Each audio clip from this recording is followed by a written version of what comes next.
ಕಾರ್ಯಕ್ರಮ ಆಯೋಜನೆ ಮಾಡೋದು ಸುಲಭ, ಅದನ್ನು ಮುಂದುವರಿಸುವಂಥದ್ದು ತುಂಬ ಕಷ್ಟ. ಆ ಕಷ್ಟವನ್ನು ನಾವು 3 ದಿನ ಅನುಭವಿಸಿದ್ದೇವೆ. ಯಾಕೆ ಹೇಳಿದರೆ, ಇಲ್ಲಿ ಬಂದಂಥವರು ಬೇರೆ ಬೇರೆ ರಾಜ್ಯಗಳ ಬೇರೆ ಬೇರೆ ಜಿಲ್ಲೆಗಳಲ್ಲಿ ಕೆಲಸ ಮಾಡುವಂತಹ ಗ್ರಾಮ ಉದ್ಯೋಗಿಗಳು.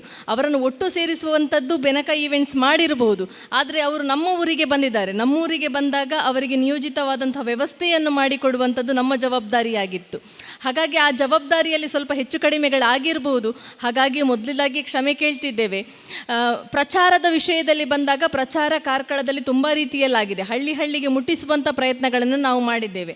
ಜನ ಯಾಕೆ ಕಡಿಮೆ ಆಗ್ಬೋದು ಅಂತ ನಿಮಗೆ ಅನಿಸಿದರೆ, ನಿನ್ನೆ ತುಂಬ ಜನ ಇತ್ತು ಸಂಜೆ ಹೊತ್ತಾಗುವಾಗ. ಆದರೂ ಜನ ಯಾಕೆ ಕಡಿಮೆ ಅನಿಸ್ತಿದೆ ಹೇಳುವಾಗ, ಬೇಕಾದಷ್ಟು ಕಾರ್ಯಕ್ರಮಗಳಿದೆ, ಅಲ್ಲಲ್ಲಿ ಕ್ಯಾಂಪ್ಗಳಾಗ್ತಾ ಇದೆ, ಅಲ್ಲಲ್ಲಿ ಬೇರೆ ಬೇರೆ ಮದುವೆ ಮುಂಜಿ ಕಾರ್ಯಕ್ರಮಗಳಾಗ್ತಾ ಇದೆ. ಜನ ಸ್ಪ್ಲಿಟ್ ಆಗಿದ್ದಾರೆ ಕಾರ್ಕಳದವರು, ಅಥವಾ ಊರಿಗೆ ಹೋಗಿರಬಹುದು.